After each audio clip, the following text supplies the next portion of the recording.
அனைவருக்கும் வணக்கம். நான் உங்கள் மதுரை மலர்க்கண்ணன். இன்றைக்கி நம்ம எந்த இடத்த பற்றி பார்க்க போகிறோன்னா, ஊராட்சிக்கோட்டை மலை, வேதகிரி மலை 2 பேர் எங்கே இருக்குன்னா, ஜமுக்கால நகரம் என்று கூறக்கூடிய பவானி தாங்க. இது ஈரோடு மாவட்டத்தில் இருக்குது. பவானி பஸ் ஸ்டாண்ட்லேருந்து ஊராட்சிக்கோட்டை மலை ஒரு 3.5 கிலோமீட்டருங்க. இது வந்து பவானிலேருந்து மேட்டூர் போகிற வழியில் இருக்குது.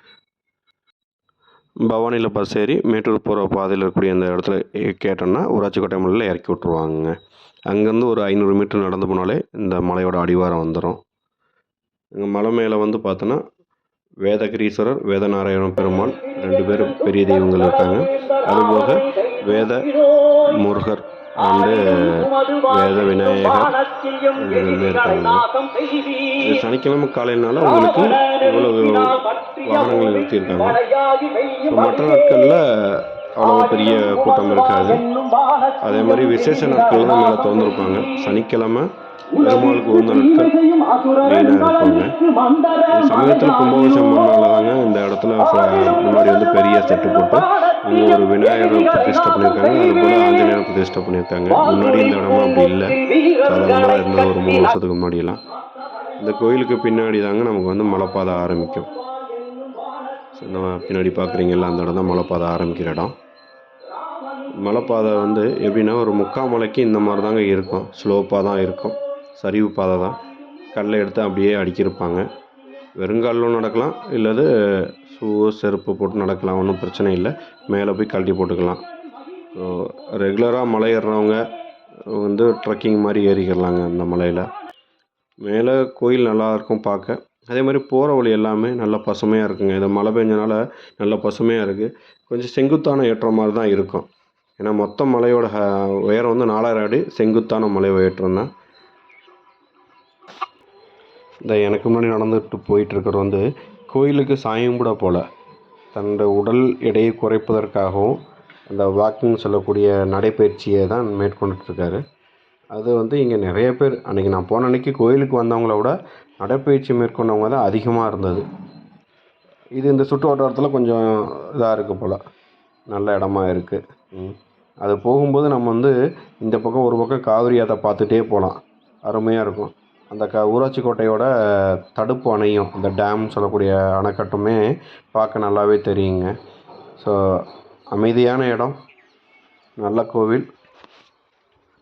முன்ன கூட சொன்ன மாதிரி நீங்கள் வந்து கையில் தண்ணி மட்டும் எடுத்துகிட்டு போனால் போதுங்க. இப்போ சனிக்கிழமை போனீங்கன்னா மேலே உங்களுக்கு வந்து பிரசாதம் கொடுக்குறாங்க. ஸோ அது உங்களுக்கு வந்து ஒரு சிற்றுண்டி மாதிரி ஆகிக்கிறோம். மற்றபடி மேலே ஒரு 2 கோயில் தான். நம்ம இந்த போகிற வழியிலேயே வந்து சுயம்பு ஈஸ்வரன் சொல்லிட்டு தானாக தோன்றியவர் இருக்கார். போன தடவை போகும்போது கொஞ்சம் இடம் எல்லாமே நல்லா சுத்தம் பண்ணியிருந்தாங்க. இப்போ பார்த்தோன்னா எல்லாம் புல் முளைச்சிருச்சு எல்லாமே. இங்கே ஒரு காளை சிலையும் வச்சுருப்பாங்க. பசுமாடு வந்து பால் சுரந்த மேனிக்க சிவனுக்கு. சுயம்பு ஈஸ்வரரை தரிசிச்சுட்டு போனோன்னா படிக்கட்டு ஆரம்பிக்கிற மாதிரி இருக்கும். மறுபடியும் இதே மாதிரி ஸ்லோப் போக ஆரம்பிக்குங்க.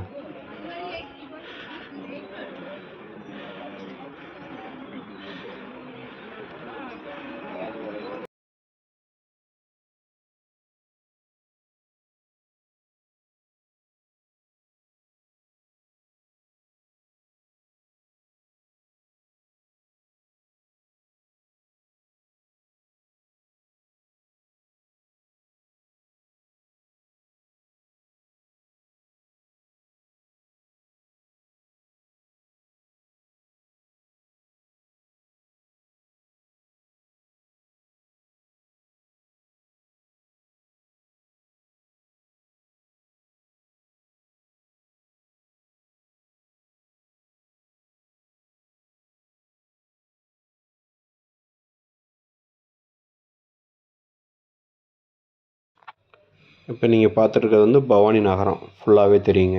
இந்த பவானியில் தான் பவானி சங்கமேஸ்வரர் கோயில் இருக்குது. ஸோ இது வந்து காவிரி ஆறு, பவானி ஆறு சங்கமிக்கிற இடம். இந்த இடத்துல வந்து படிக்கட்ட ஆரம்பிச்சிருங்க. 3/4 மலை மேலே ஏறினோம்து படிக்கட்ட ஆரம்பிச்சிடும். இதுக்கப்புறம் கொஞ்சம் தூரம் தான் படிக்கட்டு. இதில் நடந்து மேலே போனால் கோயில் வந்துடுங்க.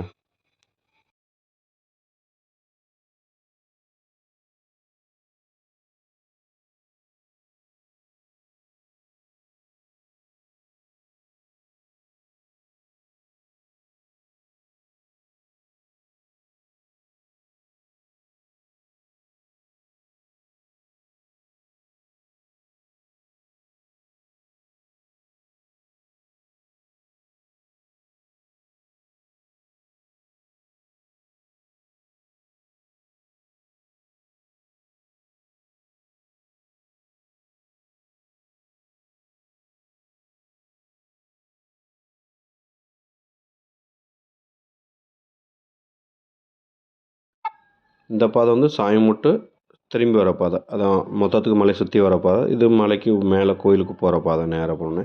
மேலே இங்கே பாத்திரம்லாம் கட்டியிருக்காங்க. நம்ம இப்போ வந்து இந்த இடத்துல வந்து நம்ம கோபுர தரிசனம் பார்க்குற இடம்ன்றனால இந்த இடத்துல எல்லாருமே வந்து பூ வச்சு சாமி கும்பிட்டுட்ருக்காங்க. இங்கேருந்து பார்த்தோன்னா நமக்கு கோபுரம் நல்லாவே தெரியுது மேலே. அது வந்து பெருமாள் கோபுரம். வேதநாராயண பெருமாள் இருக்கார்ல அவரு. அதே மாதிரி இங்கே பெருமாள் 2 திருக்கோலத்தில் இருப்பார். ஒன்று வந்து அனந்த சயனத்தில் இருப்பார். இன்னொன்று வந்து நின்ற திருக்கோலத்தில் இருப்பார். ஸோ போகிற வழியில் முதல்ல பார்க்க போகிறது நம்ம பரமபத வாசல் தான் பார்க்க போகிறோம். ஸோ சொர்க்க வாசல்னு சொல்லக்கூடிய பரமபத வாசல் நம்ம பெருமாளுக்கானது. இதை தாண்டி நம்ம முன்னாடி போகும்போது தான் நமக்கு வந்து வேதகிரீஸ்வரரோட சந்நிதி வரும். இப்போ சமீபத்தில் குரங்கு படல்னு ஒரு படம் வந்ததுங்க. அந்த படத்துலேயே வந்து சைக்கிள் ஓட்டி கற்றுக்கிட்டு இந்த மலை மேலே வர்றது தான் அந்த பசங்களுடைய ஒரு முக்கிய நோக்கமாக இருக்கும். இதுக்காக தான் போட்டியெல்லாம் வச்சுருப்பாங்க. அந்த கடைசி முடிவில் பார்க்கும்போது எல்லாருமே இந்த சைக்கிளில் இந்த மேலே வந்து நிற்கிற மாதிரி தான் ஒரு காட்சி எடுத்திருப்பாங்க. அது இந்த ஊராட்சி கோட்டை மலையில் தாங்க எடுத்தது. குரங்கு படல் பார்க்காதவங்க அந்த படம் பார்த்திங்கன்னா தெரியும். அந்த பசங்க சொல்கிற எல்லாமே பவானி தான். அந்த பவானி அணைக்கட்டு தான் தெரியும். அங்கே தான் படம்லாம் எடுத்திருப்பாங்க, படமாக்கியிருப்பாங்க. நம்ம காளி வெங்கட் நடிச்சிருப்பார் அந்த படத்தில்.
இந்த படிக்கட்டு மேலே ஏறி போனால் தான் நம்ம வேதகிரீஸ்வரர் சந்நிதியை பார்க்கலாம்.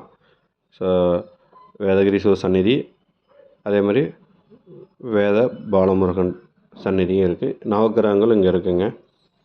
இதில் முக்கியமான விஷயம், இங்கே திருமால் வந்து வியாசரை அவதரித்து வேதங்களை தொகுத்தனால இந்த மலைக்கு வந்து வேதகிரி மலை வந்ததுன்னு சொல்கிறாங்க. அதனால் இங்கே வந்தோன்னா கல்வி, ஞானம் எல்லாமே வந்து நமக்கு நல்லாவே கிடைக்கும் அப்படின்னு ஒரு நம்பிக்கை இருக்குங்க. எல்லோரும் வந்து தரிசிட்டு போங்க. அடுத்து அங்கே பார்க்குறது பெருமாள் கோயிலானது.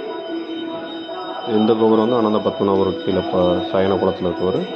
இதில் நின்ற குளத்தில் இருக்கிறது இந்த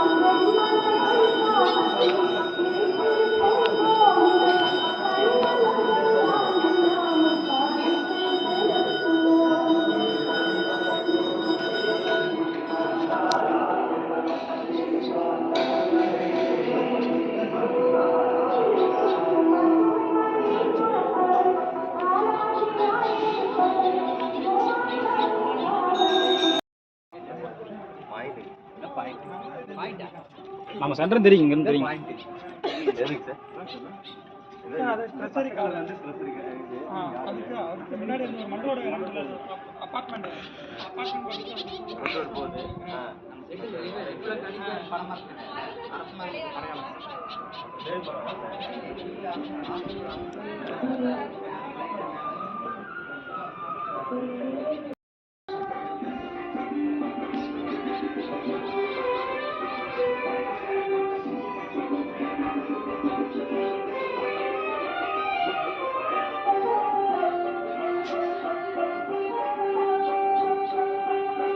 இங்கே தாங்க திருநீர் கையில் தராமல் விரலில் வச்சாங்க.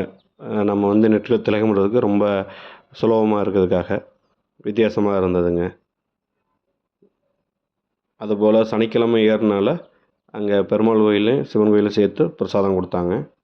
பிரசாதமும் அருமையாக இருந்தது. சுண்டல், அந்த புளியோதரை, அதை சாப்பிட்டு சாமியும் தரிசனம் பண்ணிவிட்டு அப்படியே கீழே இறங்கி வந்தாச்சுங்க. ஸோ கண்டிப்பாக போங்க.